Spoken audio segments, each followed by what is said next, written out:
Assalamualaikum warahmatullahi wabarakatuh. Perkenalkan, nama saya Ahmad Yusuf Rivaldi. Saya mahasiswa dari Universitas Raden Fatah Palembang, Fakultas Ilmu Keguruan dan Tarbiyah, Prodi Pendidikan Bahasa Inggris. Di sini saya akan membahas tentang tugas dari mata kuliah Bahasa Indonesia. Dan di sini saya akan membahas topik tentang yang pertama, berikan pendapat mengenai sikap kaum milenial saat ini yang cenderung menyelipkan istilah asing dalam aktivitas berkomunikasi agar terlihat lebih modern. Dan yang kedua, bahasa Indonesia memiliki semboyan utama, yaitu utamakan bahasa Indonesia, lestarikan bahasa daerah, dan kuasai bahasa asing. Baiklah, langsung saja masuk ke pembahasan. Menurut pendapat saya mengenai pembahasan tersebut adalah di zaman era modern seperti saat ini kita memang memerlukan istilah kata asing yang modern ketika sedang berbicara atau menanggapi suatu masalah dalam kehidupan. Fungsinya buat apa? Ya agar kalimat yang kita ucapkan itu terdengar dan terkesan lebih modern dan lebih baik. Tapi kita harus mendahulukan bahasa nasional terlebih dahulu, yaitu bahasa Indonesia. Baru setelah itu disusul dengan bahasa asing, baik itu bahasa Inggris atau Mandarin. Di zaman modern kita memang diharuskan mengembangkan bakat di bidang bahasa. Contohnya mempelajari beberapa bahasa asing, seperti bahasa Inggris, Arab, dan Jepang. Karena apabila kita banyak mempelajari bahasa asing, maka itu dapat mempermudah kita berkomunikasi kepada orang asing, dan juga kita berpotensi bisa kerja di luar negeri, bahkan tinggal di luar negeri, karena kita bisa menguasai beberapa bahasa asing.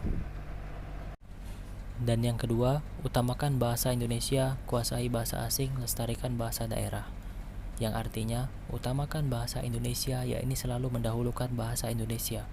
Bahasa Indonesia diletakkan di posisi paling atas, kemudian di bawahnya atau selanjutnya diikuti terjemahan bahasa asing ataupun bahasa daerah. Menguasai bahasa asing bukanlah suatu kesalahan, tetapi adalah sebagai anjuran dan suatu keharusan karena dunia semakin kritis dan jejaring pertemanan serta hubungan kerja dari berbagai tempat akan kian mudah diakses jika penduduknya memiliki kemampuan berbahasa asing.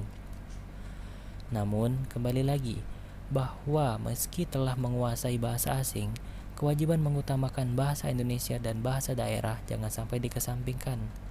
Terakhir adalah budayakan bahasa nasional dan bahasa daerah. Membudayakan bahasa nasional dan daerah juga bukan sekadar kewajiban lagi, namun harus menjadi kebiasaan masyarakat seluruh Indonesia, sehingga kesadaran berbahasa harus dimiliki seluruh warga negara Indonesia. Maka jati diri bangsa tidak akan pernah terkikis. Mengutip pesan dari beberapa tokoh populer, berbicaralah sesuai kadar kemampuan orang yang kamu ajak bicara. Maka gunakanlah bahasa daerah saat kamu berada di daerahmu. Gunakanlah bahasa asing saat kamu berada di luar negeri atau tengah memiliki kepentingan yang melibatkan bahasa asing. Dan gunakanlah bahasa Indonesia saat kamu berada di dalam negaramu sendiri. Karena dengan bahasa kita dapat bersatu. Bahasa daerah yang menyatukan tiap-tiap daerah, bahasa Indonesia yang menyatukan seluruh masyarakat dari berbagai daerah menjadi satu kesatuan negara Republik Indonesia. Sehingga bahasa Indonesia juga disebut sebagai bahasa nasional negara Republik Indonesia. Demikian isi presentasi saya kali ini. Semoga apa yang saya sampaikan dapat bermanfaat bagi kita semua. Jika ada kekurangan mohon dimaafkan, karena kesempurnaan sungguh hanyalah milik Allah Subhanahu wa Ta'ala. Sekian, wassalamualaikum warahmatullahi wabarakatuh.